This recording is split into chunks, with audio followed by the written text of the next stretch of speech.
గడిచిన వారము మనము ధ్యానించుకున్న మన లేఖన భాగములలో క్రైస్తవ జీవితంలో విజయం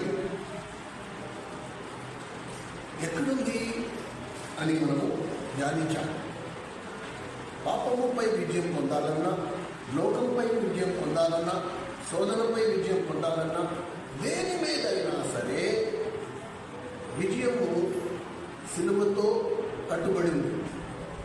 అందుకనే ప్రభు అన్నాడు, నన్ను వెంబడించుకోరు వారు అనుదినము తన సిలువనెత్తుకుని నన్ను వెంబడించవలెను.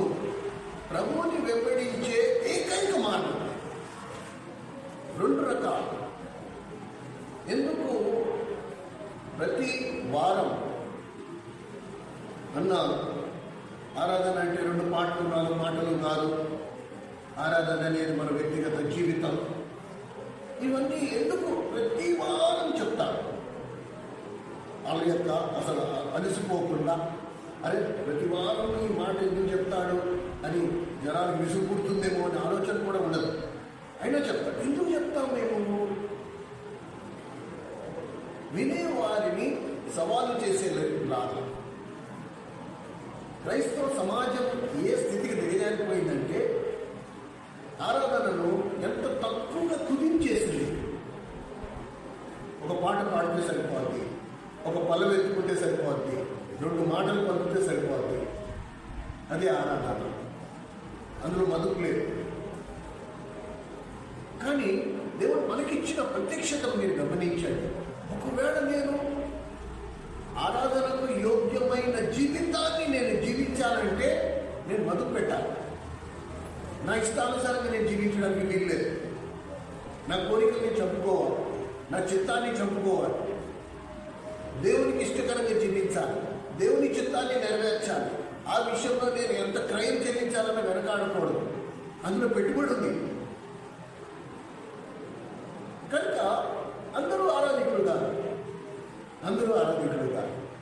ఎప్పుడైతే సమరయ స్త్రీ వచ్చి ప్రభుని ప్రశ్నించింది, కొందరు ఇక్కడ అంటున్నారు, కొందరు యెరూషలేములో అంటున్నారు. అసలు ఆరాధన అంటే ఎక్కడ చేయాలంటే ఇక్కడ కాదు, యెరూషలేములో కాదు. ఆరాధించేవారు ఆత్మతోను సత్యంతో. వాళ్ళ జీవితంలో సత్యం ఉండాలి. ఫస్ట్ నేను దేవుడిని నమ్ముకున్నానని ఏవైతే నువ్వు నోటితో చెప్తున్నావో ఆ మాట నీ జీవితంలో సత్యమై ఉండాలి. దేవుడు నమ్ముకున్నాను ఒక మాట. అందరూ ఎవరైతే మందిరానికి వస్తున్నారో వాళ్ళందరూ ఏమంటారు? నేను దేవుడు నమ్ముకున్నాను. ఒకవేళ నిజంగా దేవుడిని నమ్ముకున్న మాట నిజమే అయితే, నీ జీవితంలో నువ్వు దేవుడు నమ్ముకున్నాననే మాట అది నిజమే అయితే, నువ్వు అన్ని పరిస్థితుల్లో ఎవరి మీద ఆనుకుని ఉండాలి? ఆ దేవుడు ఎవరినైతే నమ్ముకున్నావు వాళ్ళ మీద ఆనుకుని ఉండాలి. కానీ మనం అలా ఉండట్లేదు. కొంత మనుషుల మీద, కొంత రక్త సంబంధికుల మీద, కొంత సొంత ఆర్థిక బలం మీద, కుల బలం మీద, ఇవన్నింటినీ మనం ఆధారం చేసుకుంటున్నాం. కానీ నిజమైన క్రైస్తవుడు ఎవరైతే అన్నిటినీ త్యాగం చేసి ప్రభువు మీద మాత్రమే ఆనుకున్నారు. అండ్ ఏ దేవుని నమ్ముకున్నావో ఆ దేవుని పరిశుద్ధ గ్రంథం బైబిల్ చెప్తుంది, మనుషులు నమ్ముట కంటే యెహోవాను నమ్ముట. నీ మాట తెలిసి కూడా మనం ఒక అడుగు ఇటు, ఒక అడుగు ఇటు. కానీ ఎప్పుడైతే ఆత్మలో సత్యం, నా జీవితంలో సత్యం, నేను ప్రభువు మీద తప్ప ఇంక ఎవరి మీద నేను ఆనుకోను. నేను ప్రభువుని నమ్ముకున్నాను కాబట్టి నా సమస్తము నేను ప్రభువుకి అప్పగించుకుంటా, ప్రభువుకే చెప్పుకుంటా, ప్రభు కార్యం కొరకు ఎదురు చూస్తా. ఆయన చేసినా చేయకపోయినా నేను ప్రభు మీద ఆధారపడి ఉంటా. నా సమస్యను ప్రభువుకు మాత్రమే చెప్పుకుంటా, మనుషులు ఎవరికి తెలియపరచుకోరు. ఇలాంటి జీవితం ఎంతమంది? అందుకని ఆరాధన చాలా సులభం చేసేసారు. ఒక పాట ఎత్తుకుంటే సరిపోద్ది, ఈ కొద్ది స్థుతి ఆరాధన నీకే సమర్పిస్తున్నాను తండ్రి, సరిపోద్ది. అందులో మొదలు లేదు, నోటి మాటే. కొంచెం ధైర్యం ఉండాలి. చాలా మంది అది కూడా సిగ్గుపడిపోతారు. దేవుడి మందిరంలో నోరెత్తి మాట్లాడడానికి, ఒక ప్రార్థన చేయడానికి. కనుక వారు ప్రార్థన అయినా ఆరాధన అయినా సరే, ఏదైనా సరే ఆ ప్రారంభ పదాలు మాత్రమే వినపడుతుంది. ప్రేమ కలిగిన మా ప్రియ పరలోకపు తండ్రి, ఆ మాట, ఆ పదాలు మాత్రమే. ఆ తర్వాత ఏం వినపడదు. ఇది నా అనుభవం, నేను చెప్తున్నాను. నేను ఎక్కడెక్కడ సేవ చేసి వచ్చానో అక్కడక్కడ నా అనుభవాలు. కానీ మన మందిరంలో దేవుడు మనకి ఇచ్చిన ప్రత్యక్షతతో మనం ఎందుకు అన్న ప్రతి వారం సవాలు, అది ఇట్స్ ఛాలెంజ్. నేను ప్రభువుకి ప్రీతికరంగా జీవిస్తా. ఏ పరిశుద్ధ దినమున నేను దేవుని మందిరానికి వస్తానో, నేను ఏ గ్రహింపుతో వెళ్తున్నా, నా తండ్రి నా కోసం ఎదురు చూస్తున్నాడు. ఇప్పుడు ఆ తండ్రి దగ్గరికి వెళ్ళినప్పుడు, నేను ఆ ఎదురుకుండా గేట్ తీసి లోపలికి వస్తున్నప్పుడు నా తండ్రి నన్ను చూసి ప్రసన్న ఉప్పొంగిపోయి, నా ప్రియ కుమారుడా, నా ప్రియ కుమార్తె, మీ అందరూ నేను ఆనందిస్తున్నా. ఈ వారం నిజంగా నన్ను ఎంత మైలుపరిచాము. అబ్బా, మనసు ఉల్లసించిపోతుంది. అది ఆరాధన, అది ఆరాధన. దేవుని సంతోష పెట్టడం ఆరాధన. ఇంకొంచెం సేపు నా దగ్గర కూర్చో. నువ్వు కూర్చుంటే నాకు చాలా ఆనందంగా ఉంది. నువ్వు కొంచెం సేపు నా దగ్గర కూర్చో. తండ్రి అలా కోరుకుంటా ఉంటే అది ఆరాధన. అవేమీ లేదు, దేవుని నమ్ముకున్నానని చెప్పి ఈడ్చుకుంటూ దేవుని మందిరానికి వచ్చి ఆ 2.5 గంటలు కష్టంగా ఎప్పుడు ముగిస్తాడా అని చూసి, ఈ సందర్భంలో ఈ వారం మనం ధ్యానించే ఒక మాట చూడండి. 2 సందర్భాలు సాతాను నిన్ను నన్ను సిలువను ఎత్తుకోకుండా మనల్ని మోసం చేస్తాడు. ఇదే వనంలో అమ్మను మోసం చేశాడు. ఇప్పుడు ఎలా మోసం చేస్తాడు నిన్ను నన్ను? 2 సందర్భం. ఒకటి ఏమంటున్నాడు? మత్తయి సువార్త 4వ అధ్యాయం. మత్తయి సువార్త 4వ అధ్యాయం మీరు గమనించండి. మత్తయి సువార్త 4వ అధ్యాయం.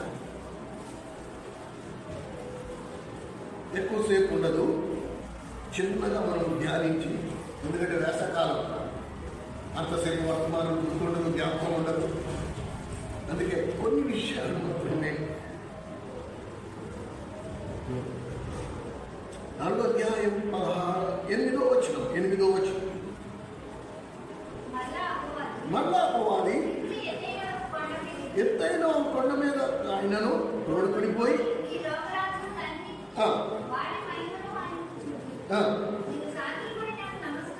నువ్వు సాగరపడి నాకు నమస్కారం చేసినాడులా, వాటన్నిటినీ నేను నీకు ఇచ్చేదనని చెప్పదా. ఎప్పుడైతే ఈ మాట అన్నాడో వెంటనే ప్రభువు సాతానుతో అన్నాడు, సాతానా పొమ్ము.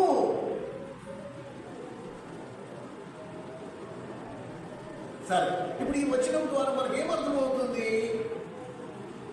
ఎప్పుడైతే సాతాను ఎత్తైన కొండ మీదకి తీసుకెళ్ళి ఈ లోకంలో ఉండే మహిమంతటి, అంటే లోకంలో ఉండే ఆకర్షణ అంతటి, లోక మహిమ అనే పదం, మహిమ అనే పదం ఎప్పుడైతే నువ్వు విన్నావో, మహిమ అనే మాటకు అర్థం ఏంటి?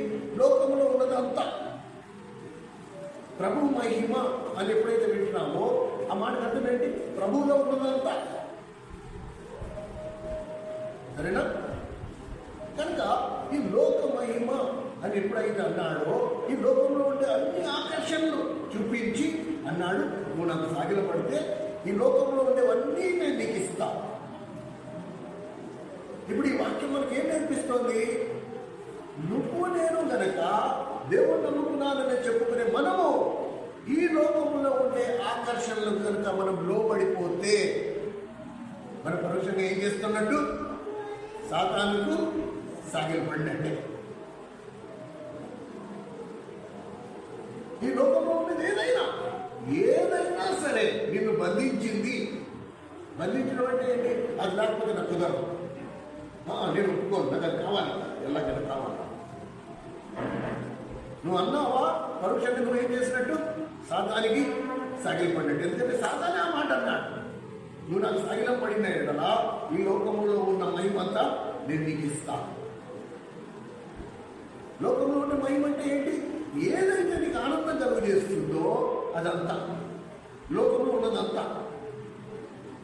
అది ఏదైనా కానీ, అది తిండి అవ్వచ్చు, సినిమా అవ్వచ్చు, నగలు అవ్వచ్చు, కట్టుకునే వస్త్రం అవ్వచ్చు, ఏదైనా కానీ దేని విషయంలో నువ్వు రాజీ పడట్లేదు. నాకు అది ఎలాగైనా కావాలి, నేను ఒప్పుకోను, నేను అది కావాలి, అది నాకు నేను తీసుకుని తీరుతా. నీకు తెలియకుండా నువ్వేం చేస్తున్నావు? సాతానికి సాగిపడిపోయి ఉన్నావు.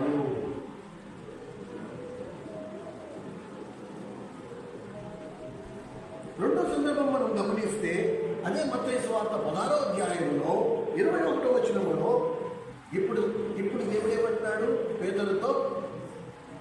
పేతురుని చూసి ఏమంటున్నాడు? గర్దిస్తున్నాడు. ఏమని? చదవండి, అది కూడా తిందాం.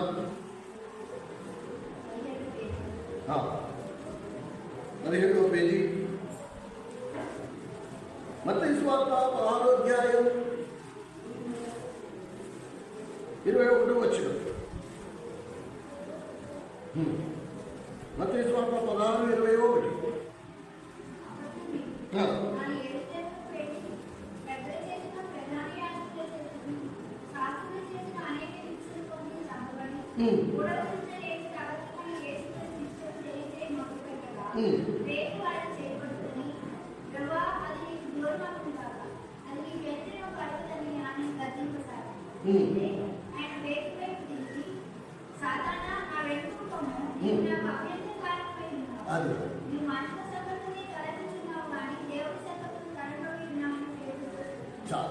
ఇప్పుడు ఈ రెండు వచనాలు పక్కన పెడితే మనకు ఒక ప్రత్యక్షత కలుగుతుంది. ఈ రెండు వచనాలు మత్తయి సువార్త 4వ అధ్యాయము 8వ వచనం, మత్తయి సువార్త 10వ అధ్యాయం 22వ వచనం, 23వ వచనం.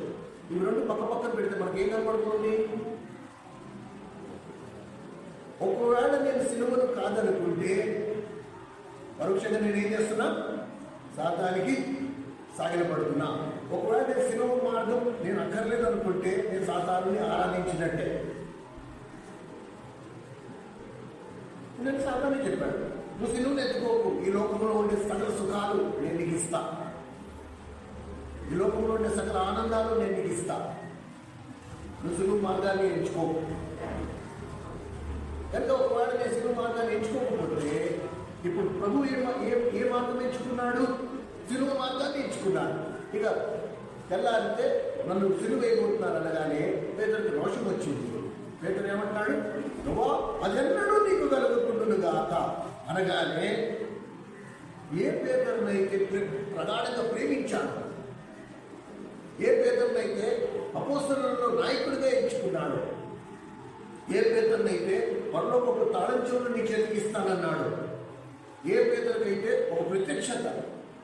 మనుషులు నా గురించి ఏమనుకుంటున్నారు అంటే కొంతమంది ఏలియా అంటున్నారు యేసయ్య, కొంతమంది మోషే అంటున్నారంటే, నువ్వు నా గురించి ఏమనుకుంటున్నావు అంటే నువ్వు సర్వోన్నతుడు దేవుడి కుమారుడు అనగానే ప్రభు ఏమన్నాడు? ఇది మనుషుల వల్ల నీకు బయలుపరచబడింది కాదు, నా పరలోకమందున్న తండ్రి నీకు ఆ ప్రత్యక్షతను కలుగజేశాడు కాబట్టి నేను ఎవరో నీకు తెలిసింది. అది మనుషుల జ్ఞానం వల్ల నీకు కలిగింది కాదు. ఇంత ప్రత్యక్షత కలిగిన పేదలను పట్టుకుని సాధారణ నరకికి పొమ్మని గట్టిగా గర్దించాడు. చూడు, అప్పటికప్పుడే కానీ ఈ రెండు వచనాలు దగ్గర పెడితే ఒకవేళ నేను సిలువను తిరస్కరిస్తే నేను సాతానికి ఆరాధికుడయ్యా.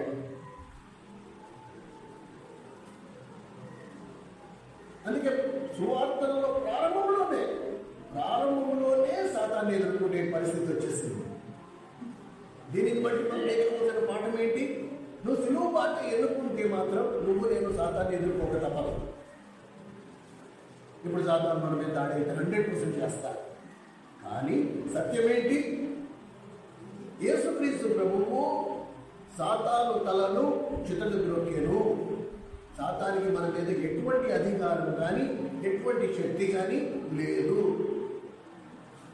ఆయన మన పాపపు రుణపత్రాన్ని ముందుగానే కొట్టివేశాడు. మీ పాపములకి అన్నిటికీ జ్ఞాపకం చేసుకోనని వాగ్దానం చేసిన దేవుడు. కనుక సాతానికి నేను భయపడాల్సిన అవసరం లేదు. అలా చెప్పి వాడు మనం వదిలేస్తాడా అంటే వదడు. ఎలా దాడి చేస్తాడు? శోధన ద్వారా. వాడు నన్ను శోధిస్తాడు. యేసు ప్రభువుని ఎలా శోధించాడు? అలా ఈ రాళ్ళని రొట్టి చేసుకుని తిను, కొండ మేచి కిందకి దూకే, లేకపోతే నాకు సాగినప్పుడు ఈ లోక మహిమంతా అంటే బిస్కెట్ వేయడం అన్నమాట. సాధారణ కూడా నీకు నాకు బిస్కెట్లు వేస్తూ ఉంటాను. ఒకవేళ మన కకృతి పడి ఆ బిస్కెట్లు పడ్డామా మళ్ళీ మొదలుకు వచ్చేసినట్టే. అయితే ఈ దారి ఎన్నుకునే విషయంలో పరలోకమందున్న తండ్రి నేను ఏమాత్రం బలవంతం చేయడు. అసలు దేవుని గురించి చాలా మందికి తప్పుడు అభిప్రాయం ఉందండి. మీకు ఒక మర్మకి వాడు చెప్తాను. ఈ మధ్య కాలంలోనే జరుపుకున్న ఒక మెసేజ్లో ఆ మాట చెప్పగానే నాకు నిజమే అనిపించింది. అరే ఏం ప్రత్యక్షత నిజంగా. 135వ కీర్తనలో ఒక మాట రాస్తుంది చూడండి. 135వ కీర్తన. ఈ కీర్తన మనకి చాలా పరిచయం. సువార్తలో చాలా ఈ కీర్తన మీద చాలా వర్తమానాలు మనం ఇంత ముందర వింటూ వచ్చాం. 135వ కీర్తన.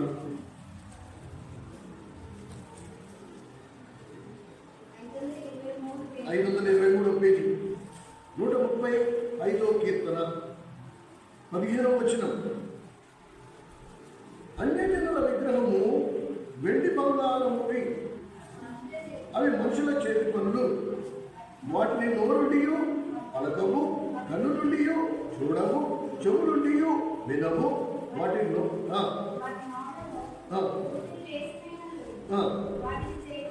వాటిని చేయవారును, వాటిని నమ్మిక ఉంచేవారును వాటితో సమానులగుదురు. ఈ మాటకు అర్థం ఏంటి? ఈ విగ్రహాల యందు నమ్మిక ఉంచిన వారు, ఈ విగ్రహాలను ఆరాధించేవారు కూడా ఎట్టివారు? ఆ విగ్రహాలు వంటి వారు. సరేనా? ఒక్క మాటలో చెప్పాలంటే, ఏ దైవాన్ని నువ్వు నేను ఆరాధిస్తామో, జాగ్రత్తగా వినండి, ఏ దైవాన్ని మనం ఆరాధిస్తామో మనము కూడా ఆ దైవంలాగా మారిపోతాం. అర్థమవుతుందా? మనము ఏ దేవుణ్ణి ఆరాధిస్తామో మన వ్యక్తిత్వం కూడా ఆ దైవంలోకి మారిపోతుంది. ఓకే, ఇప్పుడు ఒకవేళ నేను చదువుకుంటున్నాను అంటే నేను ఆరాధించే దైవం ఎలాంటి దేవుణ్ణి నేను ఆరాధిస్తున్నా? చదువుకునే దేవుణ్ణి ఆరాధిస్తున్నా. కానీ ప్రభు అనలేడే. ప్రభు ఏమన్నాడు? మీరు గొడవకయ్యు సడగకయ్యు సంశయించకుండా. అర్థమైనా? నేను ఒక చీటికి మాటికి రసురుసులు ఆడుతున్నాను, కోపగిస్తున్నాను. నేను నమ్ముకున్న దేవుడు ఎలాంటి వాడు? కోపిష్టి. నేను నమ్ముకున్న దేవుడు కోపిష్టి కాబట్టి నేను కూడా కోపడుతున్నాను, నేను కూడా రసురుసులు ఆడుతున్నాను, నేను కూడా చీటికి మాటికి నోరు మరేసుకుంటున్నాను. ఒకవేళ నేను ఎప్పుడు చింత, విచారంతో, దుఃఖంతో కూర్చున్నాను, నా జీవితంలో అసలు ఆనందమే లేదు, సంతోషమే లేదు, ఉత్సాహమే లేదు, అప్పుడు నేను నమ్ముకున్న దేవుడు ఎలాంటి వాడు? ఎప్పుడు నిరాశ నిస్పృహ ఏడుస్తూ ఉండే దేవుడు. కానీ అందరం ఏమంటాం? మేము దేవుడిని నమ్ముకున్నాం. ఏ దేవుడిని నమ్ముకున్నాం? 135వ కీర్తనలో ఏం రాస్తుంది? నువ్వు ఏ దేవుడిని ఆరాధిస్తున్నావో నువ్వు కూడా ఆ దేవుని బట్టి వాడివైపోతావు. యేసుప్రభు అలా లేడు. నువ్వు నిజంగా యేసుప్రభుని ఆరాధికుడు అయితే నువ్వు ఎల్లప్పుడూ ఆనందంగా ఉండాలి. కానీ మనం అలా లేదు. ఒకప్పుడు ఆనందంగా ఉంటాం, ఒకప్పుడు ఏడుస్తూ ఉంటాం, ఒకప్పుడు మూడ్ ఆఫ్. యేసుప్రభుకి ఎప్పుడు మూడ్ ఆఫ్ లేదు. ఎప్పుడు ఉత్సాహవంతుడే, ఎప్పుడు ఉత్సాహంగా ఉన్నాడు. ఎక్కడ కీర్తనలో, సువార్తలో ఎక్కడ కూడా మనం ప్రభుని నిరాశగా, నిరుత్సాహంగా, నిస్పృహంగా కూర్చున్నట్టు. చివరి రోజు యూదా ఇస్కరియోతు వచ్చి రోమా సైన్యాన్ని కూడా తెచ్చుకుని ఆయన చేతి సంఖ్యలు వేయడానికి వచ్చినప్పుడు ఓ మొహం మీద చిరునవ్వుతో అన్నాడు, నా చెల్లికాడా, నువ్వు ఏ పని మీద వచ్చావో ఆ పని కానీ. ప్రభుకి తెలుసు యూదా ఇస్కరియోతు ఎందుకు వచ్చాడు. యూదా ఇస్కరియోతు దగ్గరికి వచ్చి ముందు పెట్టగానే రోమా సైన్యం మీద పడిపోయి కొరడాలతో కొట్టి చేతులు సంఖ్యలు వేసి ఈడ్చుకెళ్తారనే సంగతి ప్రభుకి ముందుగానే తెలుసు. అయినా అయినా కూడా ప్రభువు ఇచ్చావా, ఎరా యూదా నీకు ఇన్ని చేశాను నేను, నీ మీద ఇంత విశ్వాసం వచ్చా, ఇదాను చేసేది అన్నాడా? అసలు ఆ మాటలు లేవు. నా చెలికాడా అని మాటకు అర్థం ఏంటి? నా ప్రాణ స్నేహితుడా. నా చెలికాడా అని మాటకు అర్థం ఏంటి? నా ప్రాణ స్నేహితుడా. నువ్వు ఏ పని మీద వచ్చావో అక్కడ ఎంత ప్రేమించుంటాడని. అందుకనే తండ్రి విషయంలో నీకున్న అవగాహన ఎలాంటిదో దానిని బట్టి నీ క్యారెక్టర్, తండ్రి విషయంలో నీకున్న గ్రహింపు, ఆ గ్రహింపును బట్టి నీ వ్యక్తిత్వం రూపించబడుతుంది. నా తండ్రి ఎప్పుడూ ప్రేమ గలవాడు. నిజంగా ఆ పరలోకమందున్న తండ్రి ఎట్టివాడంటే కనీసం నిన్ను సరిదిద్దడానికి కూడా ఒక అడుగు వెనకేస్తాడు. కంగారు పడిపోయి నిన్ను సరిదిద్దాడు. లేదు అలా చేయకపోతే నీ కాళ్ళు వేస్తాను అని మాట్లాడలేదు. ఎంత ఓర్పు, ఎంత సహనమో.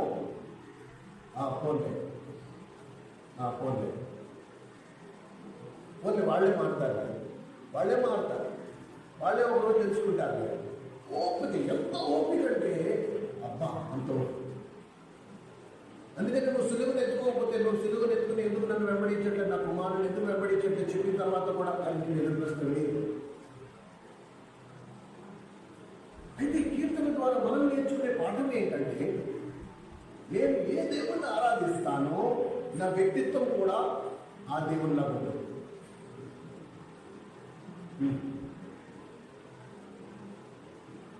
కనుక ఒకవేళ నేను ప్రభువుని నిజంగా ప్రగాఢంగా ప్రేమించి నా ప్రభువుని నేను ఆరాధిస్తున్నాను అంటే నా వ్యక్తిత్వం కూడా ప్రభులాగే ఉంటుంది. నేను కూడా ఎల్లప్పుడూ ఆనందంగా ఉంటా, నేను అందరినీ ఆదరిస్తా, అందరినీ కైగరిస్తా, అందరినీ ప్రేమిస్తా. నాకు మనుషులతో ఎవరితో నేను కొట్లాడను, రక్త మాంసములతో నాకు శత్రుత్వం ఉండదు, ఆకాశ మండలం మందు నాకు దురాత్మ శక్తులతో నా పోరాటం. నా జీవితం కొరకు, నా సంతోషం కొరకు కాదు, పడవకు నా తండ్రి చిత్తం, తండ్రి సంతోషం కొరకు జీవిస్తా. ఎందుకంటే నేను ఆ దేవుణ్ణి ఆరాధిస్తాను. ఏ దేవుడైతే అలాగున్నాడో నేను ఆ దేవుణ్ణి ఆరాధిస్తాను. కాబట్టి నా జీవితం కూడా అలాంటి మార్పు చెందుతుంది. కనుక మనం గమనిస్తే ఈ విషయాలు ఇప్పుడు చూడండి, మెల్లిమెల్లిగా ఎక్కడికి వస్తామో. కొత్త నిబంధన గ్రంథంలో ప్రసిద్ధిగాంచిన వాక్యం ఏది? అన్యులతో సహా ఆ వాక్యాన్ని కంఠత పెట్టుకుంటారు. యోహాను సువార్త 3:16 దేవుడు లోకమును ఎంతో ప్రేమించాడు, కాగా తన నిత్య కుమారుని యందు విశ్వాసం ఉంచు ప్రతి వాడును నశింపక నిత్యజీవం పొందినట్లు ఆయనను అనుగ్రహించాడు. ఇది సార్వత్రికం. కానీ మనకి దేవుడు ఇచ్చిన ప్రత్యక్షత 17:23 తండ్రి నువ్వు నన్ను ప్రేమించినట్టే వీరిని కూడా ప్రేమించితివనియు. పరలోకమందున్న తండ్రి యేసు ప్రభువుని ప్రేమించినట్టే మనల్ని కూడా ప్రేమించాలి. ఈ మాట మనం అందరికీ చెప్పచ్చా? అందరికీ చెప్పగలమా? పరలోకమందున్న తండ్రి యేసు ప్రభువుని ప్రేమించినట్టే మనందరినీ ప్రేమించాడు అని చెప్పచ్చా? చెప్పగలమా? అందరికీ వర్తిస్తుందా? అసలు అందరికీ వర్తించదమ్మా. అదే ప్రాబ్లం. ఎవరికి వర్తిస్తుంది? చూడండి, మత్తయి సువార్త 17 యోహాను సువార్త 17 యోహాను సువార్త 98 పేజీ యోహాను సువార్త 17 23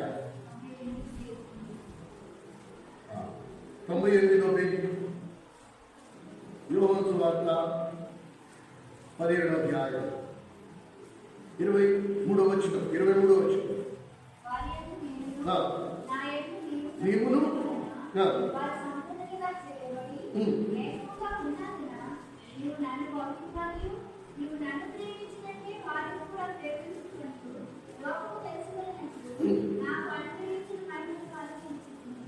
నువ్వు నన్ను ప్రేమించినట్టే వాళ్ళు కూడా ఎవరిని 9వ వచనం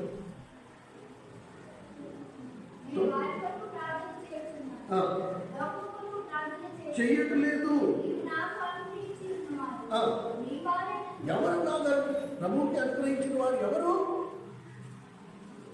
ఎవరైతే తమ సమస్తాన్ని వదులుకుని తమ జీవితాలు ప్రభు కొరకు మొదలు పెట్టారు. శిష్యులు ఎవరైతే ప్రభువుని వెంబడించారో ఉన్న పాటను అన్ని వదులుకుని ప్రభువుని వెంబడించడం మొదలుపెట్టారు.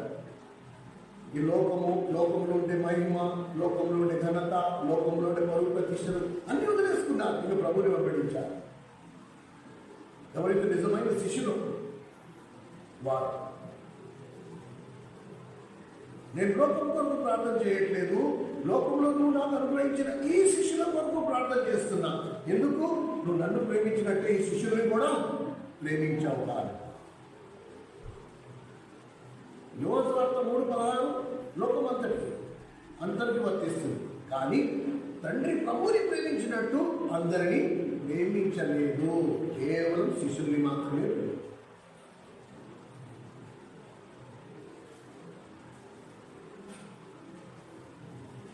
ఎవరైతే ఆ మార్గాన్ని ఎంచుకున్నారు, తమ సమస్తాన్ని వదులుకోవడం అనే మాటకి అర్థం ఏంటి? ఇంతకు ముందు నేను లోకాన్ని ప్రేమించా, ఇక మీదట నేను ప్రభువుని ప్రేమించా. ఇంతకు ముందర నా శిష్యత్వానికి సంబంధించిన షరతులన్నీ పాటించిన వారు తమ అక్క చెల్లెలను, అన్నదమ్ములను, తల్లిదండ్రులను, తన ప్రాణులతో సహా, తన పిల్లలతో సహా ద్వేషించేటువంటి వాళ్ళ శిష్యులు కాలేరు. ప్రభువుకి మొదటి స్థానం ఇవ్వడం, ప్రభువుకి మాత్రమే మొదటి స్థానం ఇవ్వడం. నువ్వు కూడా ఉండు, వీళ్ళందరూ కూడా ఉంటారు. నో, ప్రభువు ఒక్కడే. నన్ను రక్షించిన వాడు నా ప్రభువు. ఈ రోజు నా అన్నా నేను నా చుట్టూతో ఉన్న వాళ్ళందరూ నా ప్రభువు నాకు కలుగు చేస్తే వచ్చారు. నేనే సంపాదించుకోలేవాడిని. ఈ మాట ఎప్పుడు మర్చిపోతాను, అయితే ఒకటి, నేను ఒక సేవకుడిగా నాకున్న బాధ, వేదన ఏంటంటే ప్రభువు ప్రేమతో బంధించబడిన వారు చాలా కొద్ది మంది.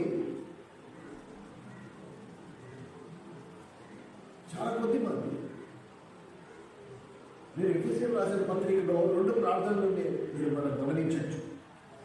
ఎఫెసీయులకు రాసిన పత్రిక 1వ అధ్యాయం చూడండి. ఎఫెసీయులకు రాసిన పత్రిక 1వ అధ్యాయం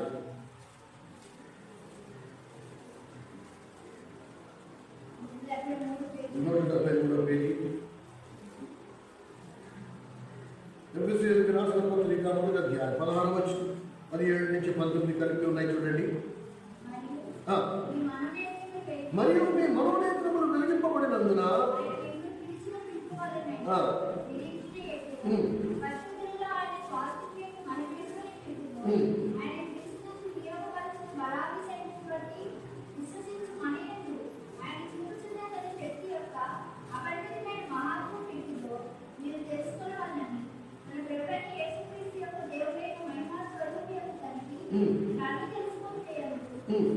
మీకు జ్ఞానమును ప్రత్యక్షతయు గల మనస్సు అనుగ్రహించినట్లు.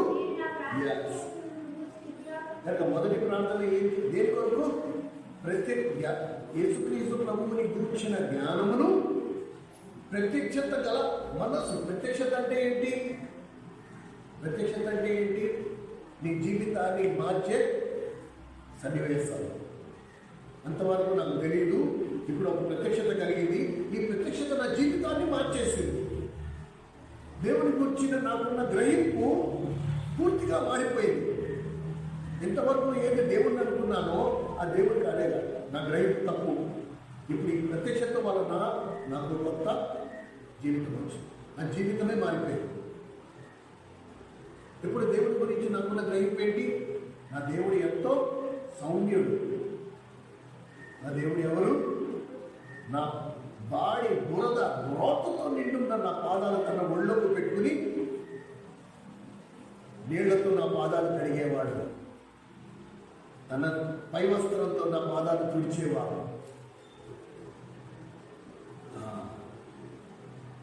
అంటే నా ప్రభు కూర్చిన గ్రహింపే నాకు పూర్తిగా మారిపోయింది.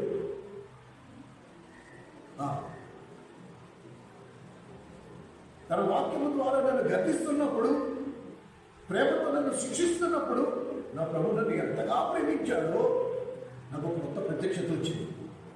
యేసు తను ప్రేమించిన వారిని గర్దించి శిక్షించుచున్నాడు. ప్రకటన గ్రంథంలో మనం చదివాము. కానీ ఇప్పుడు దేవుడు నన్ను వాక్యంలో ఎవరి ద్వారా అయినా సరే, ఎక్కడైనా సరే, టీవీ ద్వారా అవ్వచ్చు, ఎదురుల ద్వారా అవ్వచ్చు, ఒక అత్త ద్వారా అవ్వచ్చు, ఒక చెల్లి ద్వారా అవ్వచ్చు, ఆ వాక్యంలో నన్ను గర్దిస్తున్నప్పుడు నేను ఫస్ట్ ఏం గ్రహిస్తున్నా, నాకే చెప్తున్నాడని నేను ఎప్పుడు అనుకోను. నేనేమనుకుంటున్నా, వాళ్ళు నన్ను ఇంత ప్రేమించావా, నా గురించి ఇంత పట్టించుకుంటున్నావా, ప్రతి చిన్న విషయాన్ని నువ్వు నన్ను గర్దించి సరిదిద్దుతున్నావా, లేకపోతే నేను వెళ్ళిపోతే నీకు ఎందుకు?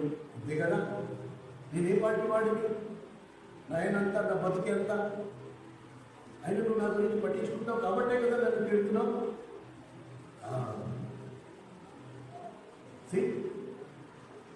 ఇది చాలా ముఖ్యము. ఈ విషయంలో అందరం స్పష్టంగా గ్రహించాలి. ఇది మొదటి ప్రార్థన, ప్రత్యక్షత గల మనస్సు అండ్ యేసుక్రీస్తు ప్రభుని గూర్చిన అనుభవ జ్ఞానం. నువ్వు నేను ఎప్పుడు ప్రార్థన చేసుకోవాలి, ఎప్పుడు ప్రభు ఆ ప్రత్యక్షత గల మనస్సు నాకు దయచేయి, క్రీస్తుని కూర్చిన అనుభవ జ్ఞానం నాకు అనుగ్రహించు, నా మనోనేత్రాలు వెలిగింపచే. లేకపోతే ఎన్ని సంవత్సరాలైనా మనం ఏమనుకుంటున్నాం, దేవుణ్ణి నమ్ముతున్నాం, ఆయన నా పాపముల కొరకు చనిపోయాడు, ఇక రేపు నేను ఈ లోకమును విడిచిపెడితే సదాకాలం దేవుని రాజ్యంలో ఉంటా. నాకు వద్దు దేవుని రాజ్యం, నాకు ప్రభు ఎక్కడున్నాడో అదే దేవుని రాజ్యం. నేను ఇప్పుడు చచ్చిన తర్వాత దేవుని రాజ్యానికి వెళ్ళాలనుకోవట్లేదు, నేను ఇప్పుడే దేవుని రాజ్యంలో ఉన్నాను. నా ప్రభు సన్నిధి నా ఇంట్లో ఉందంటే నా ఇల్లే దేవుని రాజ్యం. ప్రభు ఎక్కడుంటే అదే దేవుని రాజ్యం. ఎప్పుడు చచ్చిన తర్వాత కాదు, బతుకుండగానే నీకు దేవుడి రాజ్యంలోకి దేవుడు ప్రవేశపెట్టాలని ఆశపడుతున్నాడు. కానీ దానికి ఒక షరతు ఉంది, చూడండి. ఇదే ఎఫెసీ పత్రిక 3వ అధ్యాయం, ఎఫెసీయులకు రాసిన పత్రిక 3వ అధ్యాయం 14వ వచనం నుండి గమనించండి. 15 నుంచి 18. మీరు అంతరంగ పురుషుని యందు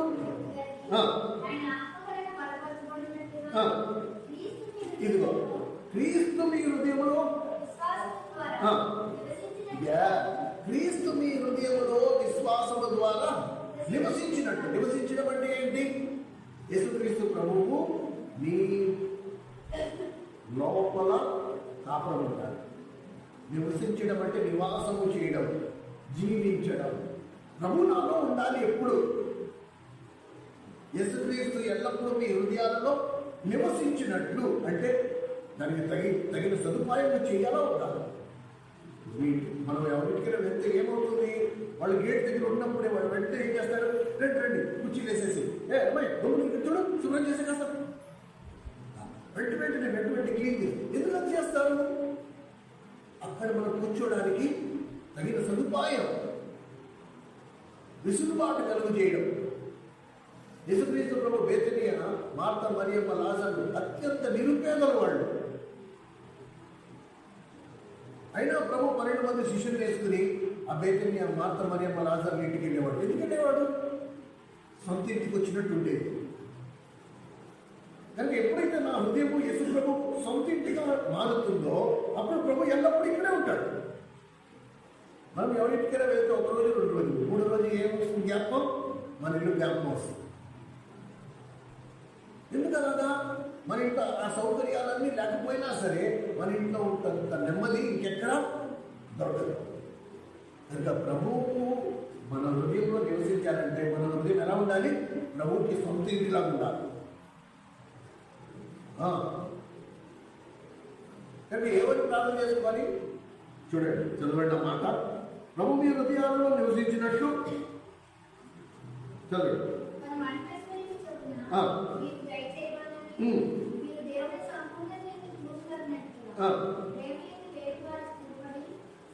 ఎందులో వేర్పడాలి? దేవుని ప్రేమ యందు వేరు పారడం అంటే మన వేరును దేవుని ప్రేమలోకి చొచ్చుకెళ్ళాలి. మనము దేవుని ప్రేమ యందు స్థిరంగా కదలక నిలకడగా ఉండాలి. ఇవాళ చోదరు ప్రభు అని గంతులేసేసి మళ్ళీ 2-3 రోజుల తర్వాత వాడు రాలేదు, వీళ్ళు రాలేదు, వాడు బాధరించలేదు, వీళ్ళు బాధరించలేదు, మనిషి వైపు చూసి నో. ఒకవేళ నా వేరు యేసు ప్రభు అనే ప్రేమలో లోతుగా వేరు పారినట్టయితే నేను ఇక్కడ మనుషులు అన్నాను. నా ప్రభు నన్ను ఆదరిస్తున్నాడా, నా ప్రభు నన్ను ప్రేమిస్తున్నాడా, నా ప్రభు నన్ను పలకరిస్తున్నాడా, నా ప్రభు నాతో మాట్లాడుతున్నాడు, అది ఒకటే ముఖ్యం నాకు. అలాగే మనుషుల్ని ద్వేషించమని కాదు అసలు లేదు. ఎప్పుడు నేను ఏ ప్రేమలో లోతుగా వేరుపారి ఉన్నానో, కదలక స్థిరంగా ఉన్నానో, ఏ ప్రేమను నేను రోజు రుచి చూస్తున్నానో, ఇప్పుడు అదే ప్రేమని నేను నా దగ్గరికి వచ్చిన వారికి పంచిపెడుతూ ఉంటాను. వారి మీద నా ప్రేమ చూపిస్తూ ఉంటాను. నన్ను నా ప్రభు ఎలా ప్రేమించాడో నేను నా తోటి విశ్వాసులు, తోటి శిష్యులు నేను ఎలా ప్రేమిస్తాను. నా ప్రభు నన్ను ఎలా ప్రేమించాడు? నేను పూర్తిగా అసంపూర్ణుడిగా ఉండగా, నాలో అనేక లోపాలు ఉన్నా సరే, నాలో సంపూర్ణత లేకపోయినా సరే, నేను ఆయన వాక్యాన్ని అనుసరించకపోయినా సరే, ఆయన నన్ను ప్రేమించాడు. అలాగే నేను కూడా నా తోటి విశ్వాసాలను, తోటి శిష్యులను తోళ్ళాడకుండా, వాళ్ళతో నేను తూకం వేసుకోకుండా, అది నన్ను ఎలా ప్రేమించాడో నేను కూడా వాళ్ళ ఇది దేవుడిని ఆరాధించినట్లు అవుతుంది. వాళ్ళ బలహీనతను చూడద్దు. నువ్వు వాళ్ళకంటే ఆత్మీయంగా ఎదిగి ఉండొచ్చు, వాళ్ళకంటే 4 వాక్యాలకి ఎక్కువ తెలిసి ఉండొచ్చు, అయినా సరే వాళ్ళని చిన్న చూపు మాత్రం చూడడానికి దేవుని ప్రేమ నిన్ను అనుమతించదు. ఎందుకంటే ఒకప్పుడు మనం కూడా అక్కడి నుంచి వచ్చాము. కనుక ఒకరినొకరు పురికొల్పుకుంటూ, ఒకరినొకరు ఉత్సాహపరుచుకుంటూ సవాలు చేసే జీవితాలు వాళ్ళని ప్రభు వైపుకి నడిపించే మార్గం. ఇక ఇందులో పరిపూర్ణత ఉంది. ఇందులో నువ్వు నేను నడుచుకుంటే ఇలా ఉంటుంది మన జీవితం, ఎల్లప్పుడూ ఆనందంగా ఉంటుంది. మెట్టుకు తలంపు ఏంటంటే, ఇతర దేవుని నమ్ముకున్న ఇతర క్రైస్తవుల కంటే నీ జీవితం ఖచ్చితంగా భిన్నంగా ఉండాలి, ఉండి తీరాలి. ఎందుకంటే దేవుడు నీకు అలాంటి ప్రత్యక్షతను ఇచ్చాడు కనుక. ఒకవేళ అలాంటి ప్రత్యక్షత కలిగి కూడా నేను ఒకవేళ మిగతా వాళ్ళకంటే నాకు ఏమాత్రం వ్యత్యాసం లేదు అంటే నా ప్రత్యక్షతలో లోపం ఉన్నట్టే. నీ క్యారెక్టర్లో 100% మార్పు కనిపించాలి. కనుక ఈ విషయము మనం ఎప్పుడు మర్చిపోకూడదు. అలాగే ప్రభువును అనుసరించి దేవుని ఆత్మతో నింపబడే విధి విధానాలు కూడా మనం ఒకరు గమనిస్తే అది కూడా సిలువతోనే కట్టుబడింది. యేసు ప్రభువు దేవుని ఆత్మతో ఎప్పుడు నింపబడ్డాడు అని ప్రశ్న వేసుకుంటే, అసలు ప్రభువుకి పరిశుద్ధాత్ముడు ఎప్పుడు వచ్చాడు? ఇది కూడా ఇందాక మనం చదివాము. అదే మత్తయి వార్తలో బాప్తిస్మం ఇచ్చి యోహాను యోర్దాను నది ఒడ్డున బాప్తిస్మాలు ఇచ్చుచుండగా ప్రభువు యోహాను దగ్గరికి వచ్చి బాప్తిస్మం తీసుకోవడానికి వచ్చినప్పుడు అందులో ఏదో సమయం లేదు. బాప్తిస్మం ఇచ్చి యోహాను యేసుక్రీస్తు ప్రభుని నీటిలోకి ఇలా తోశాడు బలవంతంగా. ఈ తోసినప్పుడు ఏమైంది? ఆయన దేవుని కుమారుడైనట్టు కూడా తను తాను తగ్గించి ఇలా నీటిలో తోస్తుండగా ఆయన ఒప్పుకున్నాడు. నీటిలోకి మునగడానికి ఒప్పుకున్నాడు, సమాధి చేయబడ్డానికి ఒప్పుకున్నాడు. ఎప్పుడైతే ఆయన తిరిగి మళ్ళీ నీటిలోంచి పైకి లేవనెత్తారో, ఇప్పుడు ఆకాశం నుండి పరిశుద్ధాత్ముడు పావనం వల్ల ఆయన భుజం మీద వానెత్తాడు. కనుక నీకు నాకు పరిశుద్ధాత్మతో ఎప్పుడు నింపుతాడు దేవుడు? ఎప్పుడైతే నువ్వు నేను సిలువ మార్గాన్ని ఎన్నుకుంటాను. ఇప్పుడు సిలువ మార్గం అంటే ఏంటి? సిలువ మార్గం అంటే బాప్తిజంలో ఏం చేశాము? మిమ్మల్ని నీటిలో సమాధి చేసి తిరిగి మళ్ళా పైకి లేవనెత్తాము. అండ్ మీరు ఒప్పుకున్నారు. ఎంతమంది అయితే బాప్తిస్మాలు తీసుకున్నారో మీరందరూ ఒప్పుకున్నారు. మీరు ఎదురాడలే. ఏంటి మమ్మల్ని నీటిలో ముంచుతారా, మేము ఒప్పుకోం అని మీరు కొట్లాడలే. మిమ్మల్ని నీటిలో ముంచుతుండగా మీరు కూడా ఇష్టపూర్వకంగా నీటిలోకి వెళ్ళడానికి ఇష్టపడ్డా. పరోక్షంగా మీరు ఏమని సాక్ష్యం ఇచ్చారు? మేము ప్రభుతో పాటు సమాధి చేయబడ్డానికి ఇష్టపడుతున్నాము, ఈ శిలువ మార్గాన్ని మేము ఎంచుకుంటున్నాము. ఇప్పుడు ఏ వ్యక్తి చనిపోయిన స్థితిలో ఉన్నాడో ఆ వ్యక్తికి శోధనలు ఉండవు.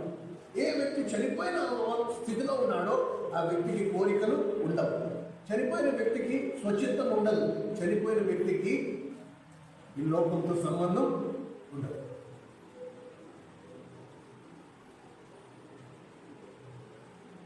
కానీ ఎప్పుడైతే నా స్వచిత్తానికి నేను చనిపోతానో, ఎప్పుడైతే నేను అనుదినమూ సిలువ, అనుదినం ఒకరోజు ఉంటే కాదు, ఒకరోజు అయితే కాదు, నో. ప్రేమ సహోదరుడు, స్త్రీ పురుషుడి భేదం లేదు. దేవుని లేఖనం అంత స్వచ్ఛం. నువ్వు కనుక లేఖనం చెప్పినట్టు ఈ మార్గాన్ని నువ్వు ఎంచుకుంటే, ప్రతిరోజు సిలువ అనుభవం, ప్రతిరోజు సిలువనెత్తుకుని నీ స్వచ్ఛతానికి చనిపోయి నువ్వు ఉన్నట్లయితే దేవుడు నిన్ను తన ఆత్మతో నింపుతాడు. దేవుడు నిన్ను తన అభిషేకంతో నింపుతాడు. కానీ ఏ క్షణం నువ్వు సిలువ మార్గాన్ని వదిలేసుకుంటావో వెంటనే నీ నుంచి దేవుని అభిషేకం కోల్పోతుంది.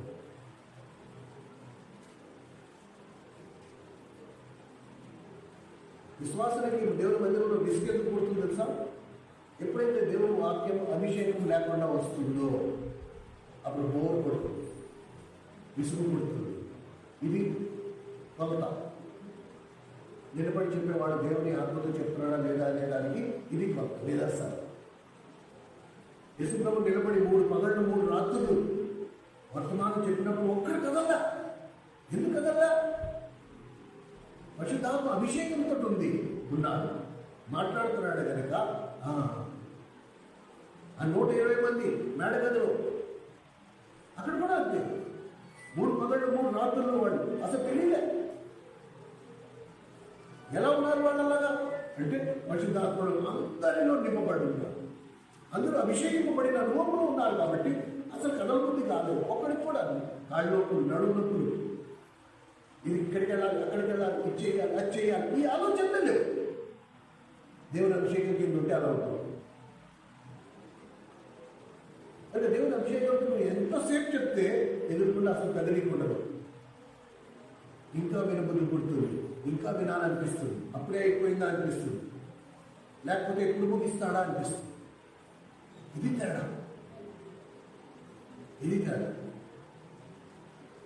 ఈవెన్ వినడానికి కూడా నువ్వు ప్రార్థన చేసుకోవాలి. నువ్వా ప్రతి ఉదయము నాకు వినుబుద్ధి పుట్టించు. ప్రతి చోట సాతాను నన్ను దాడి చేస్తాడు. దేవుని వాక్యం వినకుండా నిద్ర పుట్టిస్తాడు. అందుకని మందిరానికి రాకముందు ఏం ప్రార్థన చేసుకోవాలి?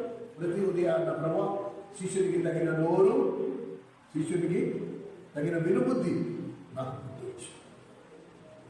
అండ్ అది అలవాటు చేసేసుకోవాలి. ఉదయాన్నే లేచిన మోకరించక్కర్లా. నీకు మెరుగు వచ్చిందా, నువ్వు లేచి కూర్చున్నావా, శుభ్రంగా మంచినీళ్ళు తాగు, చేతి మీద కాస్త నీళ్ళు పోసుకొని కళ్ళు తుడుచుకో, మౌనం ఉండవచ్చు.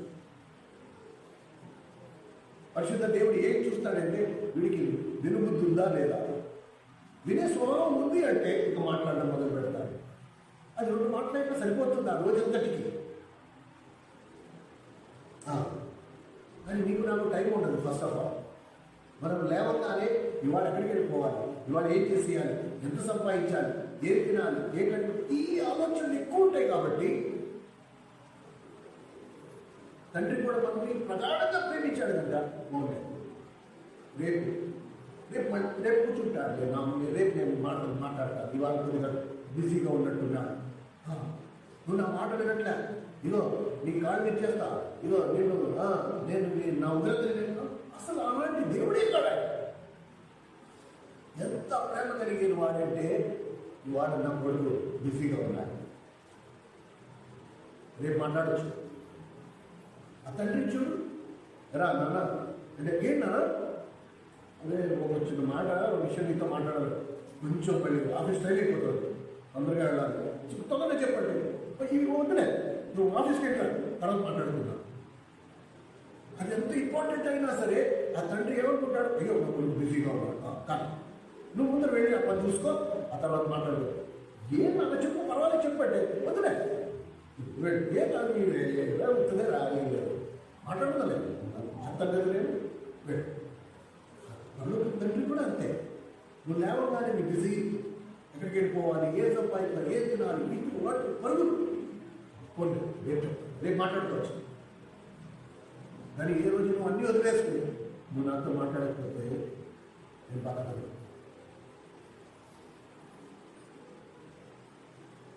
ఈ మౌన పోరాటం ఈ రోజు ఉన్నానా, నువ్వు నాతో మాట్లాడకపోతే నేను ఉండలేను.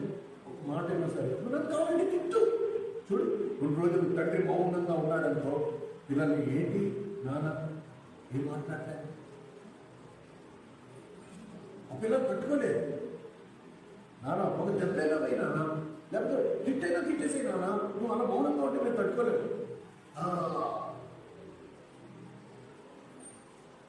కానీ తండ్రితో మనకి ఎన్ని రోజులు తండ్రి మనతో మాట్లాడకపోయినా మనకి ఏదో అనిపించట్లే.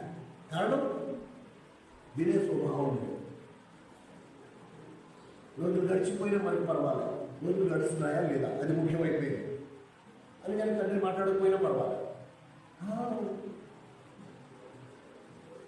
ఈ విషయాలు మనము కొంచెం లోతుగా ఎంతైనా మనం ఆలోచించవలసిన వారని ఉన్నాం.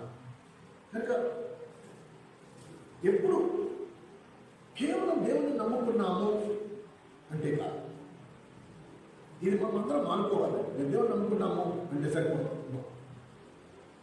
ప్రభుత్వం మనకి ఎలా ఉండాలి సంబంధం అంటే, మిగతా వాళ్ళు ఏమని నిరీక్షిస్తున్నారు, మేము ఇక్కడ చనిపోతే దేవుని రాజ్యంలో ఉంటాం, మనకు అలా కాదు. మేము భూమి మీద ఉండగా నా తండ్రి ఆ పరలోక రాజ్యాన్ని భూమి మీద తీసుకొస్తాడు, ఇక్కడికి తీసుకొస్తాడు, నా ఇంట్లోకి తీసుకొస్తాడు, నా ఒంట్లోకి తీసుకొస్తాడు, నా జీవితంలోకి తీసుకొస్తాడు. నేను చచ్చిన తర్వాత కాదు, బతికుండగా దేవుని రాజ్యాన్ని ఇక్కడ అనుభవిస్తాను నేను. ఇది చాలా అవసరం.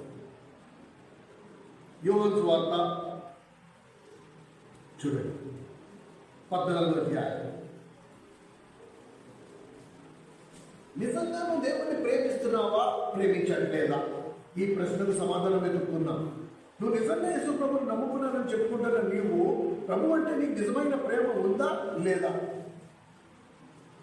ఆ ప్రశ్నకు సమాధానం ఈ ఒక్క వచనంలో మీరు చూడండి.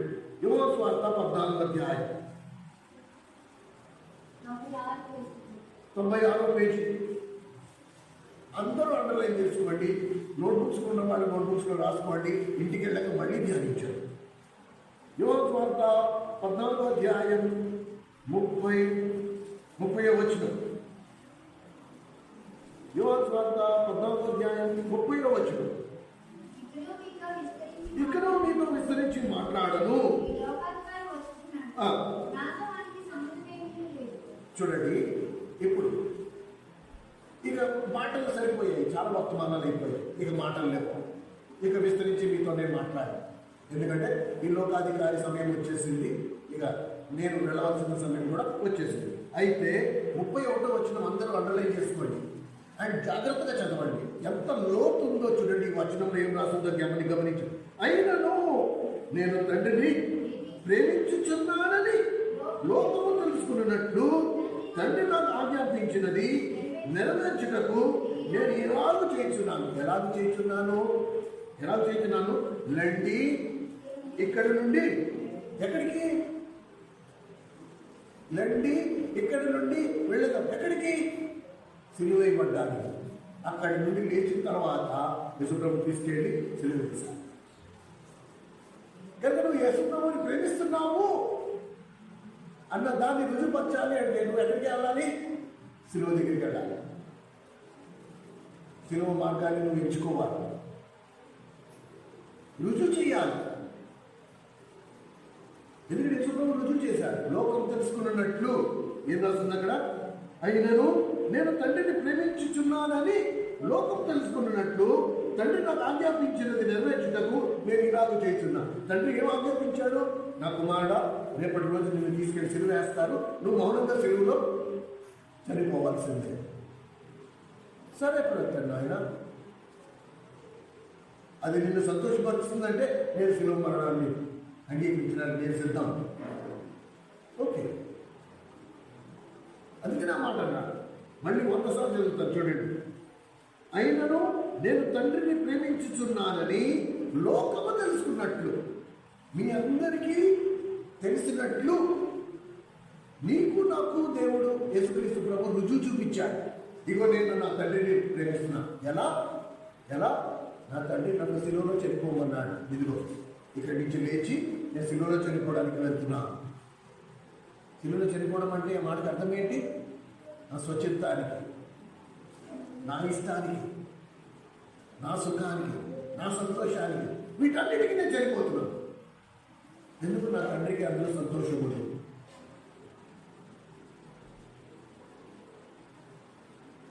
ఇప్పుడు రుజువుపరిచే తర్వై నీది. నువ్వు నిజంగా ప్రభువుని ప్రేమించిన వాడివైతే రుజువుపరచు. ఎలా? ప్రభు ఏమన్నాడు? నన్ను వెంబడించుకున్నవాడు అనుదినము తన సిలువనెత్తుకుని నన్ను వెంబడించవాలి. అంటే నువ్వు వాడు ప్రభువుని వెంబడించాలంటే ఎలా వెంబడించాలి? చచ్చిన శవంలాగా వెంబడించాలి. ఏ శవానికి కోరికలు ఉండవు, ఏ శవానికి భావాలు ఉండవు, ఏ శవానికి కోపాలు ఉండవు, ఏ శవానికి ద్వేషాలు ఉండవు, ఏ శవానికి ఈర్ష్యలు ఉండవు, ఏ శవానికి దురాశలు ఉండవు. ఇది సిలువ జీవితం అంటే. ఇది సిలువను ఎత్తుకోవడం అంటే. అనుదినము సిలువను ఎత్తుకుని ప్రభువుని వెంబడించడం అంటే ఇది. ఇలా నువ్వు జీవించినట్లయితే నువ్వు ప్రభువుని ప్రేమిస్తున్నావు అనే దానికి రుజువు. యేసుక్రీస్తు ప్రభు తండ్రిని ప్రేమించినట్లు, లోకమంతా తెలుసుకున్నట్లు నేను ఇలాగ చేస్తున్నాను అన్నాడో, అలాగే ఇప్పుడు నేను ప్రభువుని ప్రేమిస్తున్నానని లోకమంతా తెలుసుకున్నట్లు నేను కూడా ఇలాగ చేయొచ్చు. ఎలాగా? నా సిలువనెత్తుకుని నేను ప్రేమిస్తాను. నా సిలువనెత్తుకుని నేను వెంబడిస్తాను. ఇదే సూత్రం మన వ్యక్తిగత జీవితానికి కూడా వర్తిస్తుంది. ప్రభువుకి తండ్రి మీద ఉన్న ప్రేమను ప్రభు రుజువుపరిచాడు. నీకు ప్రభు మీద ఉన్న ప్రేమ నువ్వు కూడా రుజువుపరిచి చూపించాలి. అది కూడా బ్రతికుండగా, చచ్చిన తర్వాతగా. అక్కడికి వెళ్ళిన తర్వాత ప్రభు వాళ్ళు కూడా అన్నారు, ప్రభు నీ పేరట నేను ఎన్ని ప్రార్థన చేశా, నీ పేరట ఎన్ని దయ్యాలు ఎన్నగొట్టా, నీ పేరట నేను ఎన్ని అద్భుతాలు చేశా. ప్రభు ఏమంటాడు? అక్రమం చేయవాళ్ళ నా ఎదురుండి తొలగిపోండి. అసలు మీరెవరో నాకు తెలియదు. అలాంటి దౌర్భాగ్య స్థితి మనందరికీ రాకూడదు కాక. అందుకని ఇప్పుడు పరిశుద్ధ దేవుడు ఈ లోతైన సంగతులు బయటపరుస్తున్నాడు. వీటిని మనం అక్షరాలు గ్రహించాలి. అశపక్షి కాదు, నేను దేవుడు నమ్ముకున్నానంటే దేవుడు నమ్ముకున్నానని కాదు. నో, మిగతా మందిరాల కంటే ఈ మందిరానికి వచ్చిన వారికి ఆ మాత్రం రోషం 100% ఉందా? నువ్వు దేవుడిని ప్రేమిస్తున్నావా? అయితే రుజువుపరచు. నేను నమ్ముకున్నానంటే కుదరదు. నో, నీకు ఆ గ్రహింపు ఉండాలి, ఆ పట్టుదల ఉండాలి. నువ్వు రుజువుపరిచాడు. నేను తండ్రి ప్రేమిస్తున్నానని లోకం తెలుసుకున్నట్టు నేను ఇలాగ చేస్తున్నాను. రండి ఇక్కడి నుండి వెళుదాం. ఇక్కడికి సులువు. ప్రేమ సహోదరుడు, సహోదరి, ప్రతి ఆదివారం పరిశుద్ధ దినమని దేవుని మందిరానికి వస్తున్న నీవు, పరిశుద్ధాత్మ ఈ దినము నిన్ను సవాల్ చేస్తున్నాడు. ఇందులో బలవంతం ఏమీ లేదు. నీకు ఎలాంటి జీవితం కావాలి? ఈ లోకమయంతో కూడిన జీవితమా? అయితే నువ్వు సాతానికి ఆరాధిస్తే సరిపడదు. దేవుని మందిరానికి రావాల్సిన అవసరం లేదు. లేదు ప్రభు, నువ్వు ఎక్కడుంటే అదే పరలోకం. కనుక నువ్వు నా హృదయంలో నివసించినట్లు నేను ఆ సిలువ బాట వేయచ్చు. నువ్వు నా మనసులో నివసించడానికి నా చిత్తం నీకు అడ్డురా. దాన్ని నేను సిలువేసుకుంటా. నా ఇష్టాన్ని సిలువేసేసుకుంటా. నీ సంతోషం కొరకే జీవిస్తా, నీ కొరకే జీవిస్తా. అప్పుడు ప్రభు నీ హృదయంలో నివసిస్తారు. అప్పుడు నిజమైన పరలోకంలో భూమి మీద ఉండగా అనుభవించగా అదే అనుభవాన్ని నువ్వు ఇతరులకు కూడా పంచిపెట్టే భాగ్యం నీకు కలుగుతుంది.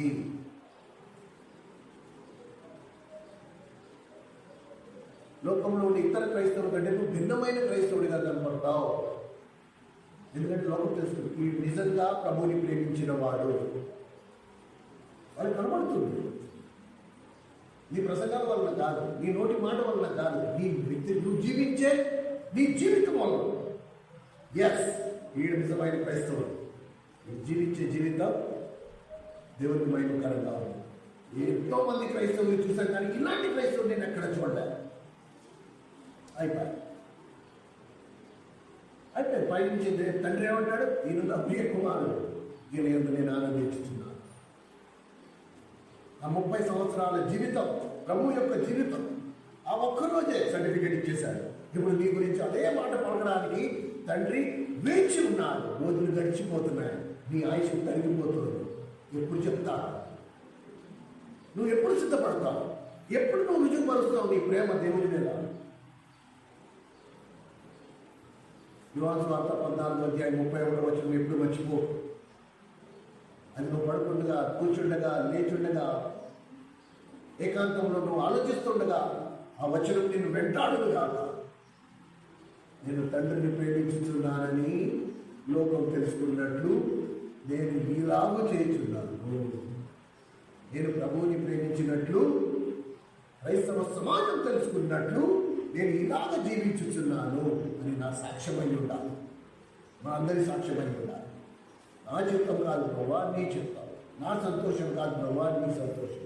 నువ్వు చెప్పుకుని ఎలా నేను అలా, నువ్వు చెప్పుకుని ఎక్కడికి వెళ్ళాలి, నేను అలా అక్కడికి వెళ్తాను. నువ్వు చెప్పుకుని నేను చేయాలి, నేను అది చేస్తా. నేను నిర్ణయించుకునే దాని మీద నువ్వు ముద్ర వేయమని నేను ఎప్పుడు నిన్ను అడగను. నువ్వు చెప్తూ నేను చేస్తాను. ప్రభా నేను చేశాను, ఆశ్రదించు, నువ్వు ముద్ర వేయి. నో, నా జీవితంలో నా ప్రార్థన ఎప్పుడు అలా ఉండకూడదుగా. నువ్వు చెప్పు ప్రభా, నేను నీ దాసుడను. యజమానుడు చెప్పింది దాసుడు చేస్తాడు, కానీ దాసుడు చెప్పింది యజమానుడు ఆమోదించడు. గుర్తుంచుకో. మన క్రైస్తవ జీవితంలో లావాదేవీలు అన్నీ చూసుకుని, మనకి లాభమా నష్టమా అన్నీ చూసుకుని, అన్ని లెక్కలు వేసుకుని, ఆ తర్వాత అలా చేసి అప్పుడు దేవుని దగ్గరికి వచ్చి నువ్వు ఇలా చేశా, నీ ముద్ర వేయి, నీ ఆమోద ముద్ర దీని మీద వేయి. నన్ను అడిగేవారి ప్రబోడితే నువ్వు చెప్తేనే చేసావా? నా దగ్గర విచారణ చేసావా? నన్ను అడిగావా? వాటికి సమాధానాలు పరిశుద్ధాత్మ దేవుడు మనందరికీ సహాయం చేయండి. ప్రార్థన చేసుకున్నాం. దయచేసి మోకరించి